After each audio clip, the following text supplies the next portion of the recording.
भारत पाक संघर्ष के दौरान पाकिस्तान ने आम नागरिकों और धार्मिक स्थलों को निशाना बनाया। पाक ने सीमावर्ती क्षेत्रों में मौजूद धार्मिक स्थलों पर हमला किया। फिलहाल दोनों देशों के बीच समझौता हो गया है। इस बीच जम्मू कश्मीर के उपराज्यपाल मनोज सिन्हा पुंछ में स्थित नंगली साहिब मंदिर पहुंचे।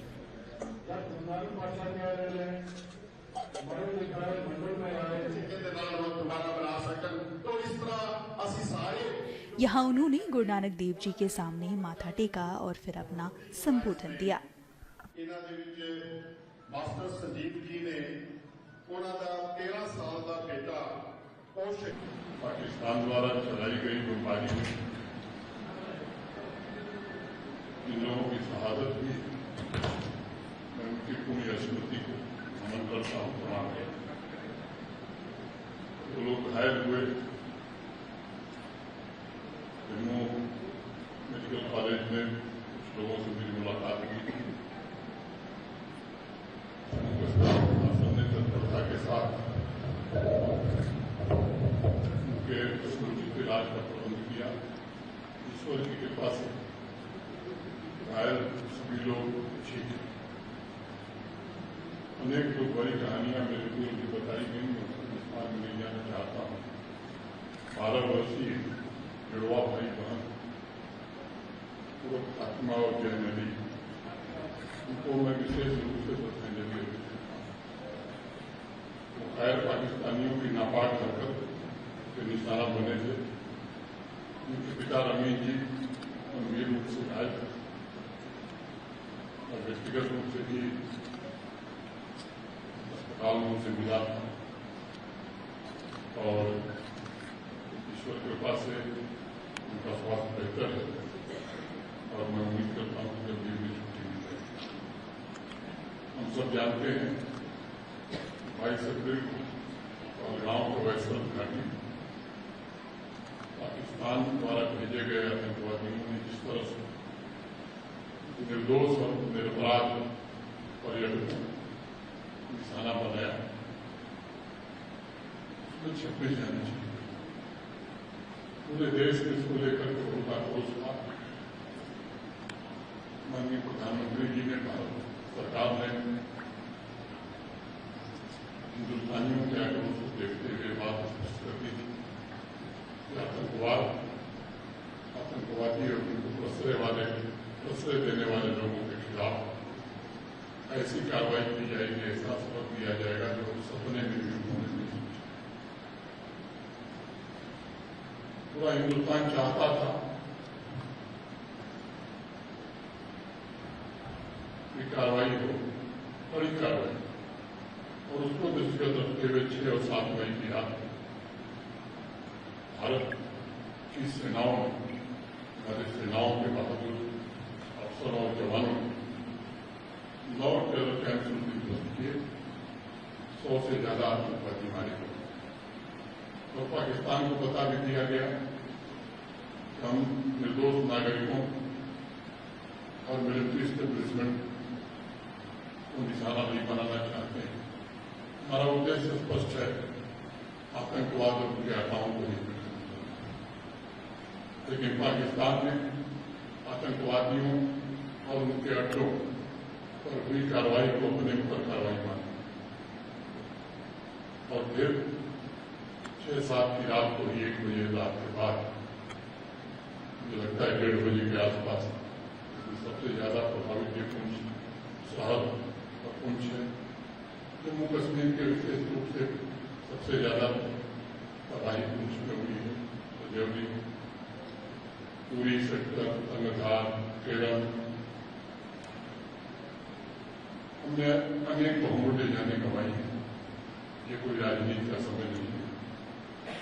जो आर्थिक सहायता की मोटे तौर पर गृह मंत्रालय भारत सरकार की ओर से और जम्मू कश्मीर शासन की ओर से मिला करके हर परिवार को 16 लाख रुपए दे दिए गए हैं। जो घायल थे उनका मुफ्त में इलाज, उनकी दवा दारू का इंतजाम भी प्रशासन ने किया और जो अनुमति सहायता राशि है वो अभी मोटे तौर पर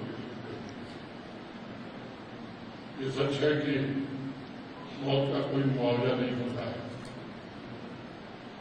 किसी को हम किसी की जिंदगी हम वापस नहीं ला सकते, लेकिन दुख की इस घड़ी में भारत सरकार और जम्मू कश्मीर प्रशासन पूरी तरह से उन परिवारों के साथ है, पुंछ के लोगों के साथ है, जिन घरों की बर्बादी हुई है, जिनके घर जुड़े हैं।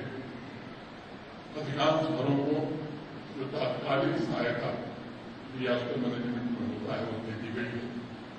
प्रशासन के हमारे साथी आइडेंटिफिकेशन और मूल्यांकन का काम कर रहे हैं। भारत सरकार से बात हुई है, उनके पुनर्वास रिहेबिलिटेशन का भी निश्चित रूप से इंतजाम किया है।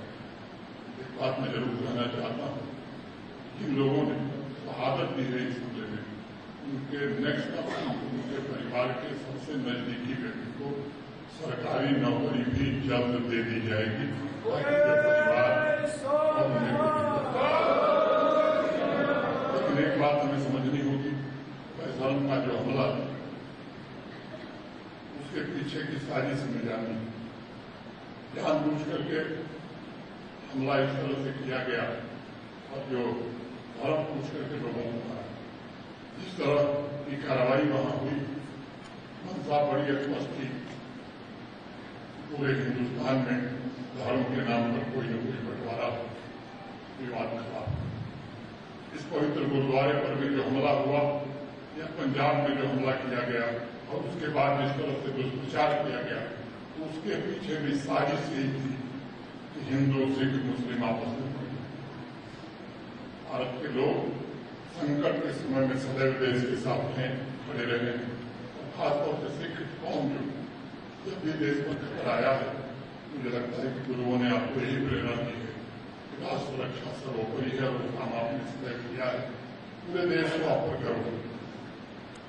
बाकी जो मेमोरेंडम दिया गया है, ध्यानपूर्वक पढ़ा है, उनमें अस्पताल की उचित व्यवस्था, जिनका नुकसान हुआ है उनका पुनर्वास रिहेबिलिटेशन कैसे हो, ये काम निश्चित रूप से किया जाएगा। इसकी योजना बनाई जा रही है। मुझे जम्मू में मैं था जिस दिन मैंने तय किया था कि आने का, उसी दिन जम्मू कश्मीर के मुख्यमंत्री श्री उमर अब्दुल्ला है, उनका क्या जाना उचित नहीं होगा, तो शायद हम बात करते हैं। मैं आपके बीच में हूँ। पूरा जम्मू कश्मीर प्रशासन और भारत सरकार आपके सुख दुख में निश्चित रूप से खड़ी है।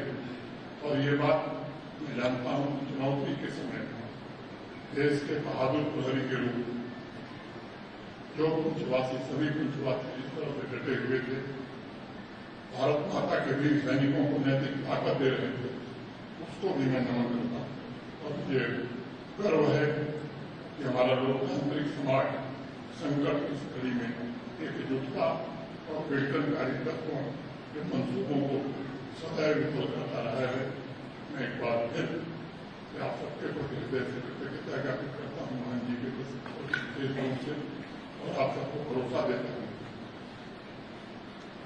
कि आपके हर सुख दुख में जम्मू कश्मीर प्रशासन पूरी तरह से आपके साथ है।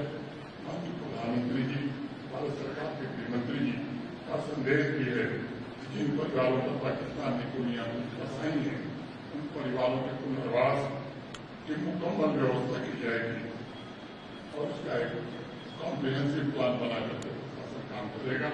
इतनी बात कह करके एक सरकारी विभागों की मीटिंग भी हम और चीफ सेक्रेटरी साहब करने वाले हैं, उसमें हमारे अधिकारी आ गए हैं। मैं आपको आश्वस्त करता हूँ कि प्रशासन पूरी तरह से आपके साथ है। इतनी बात करके फिर से जो शहीद हुए हैं उनको श्रद्धांजलि अर्पित करता हूँ।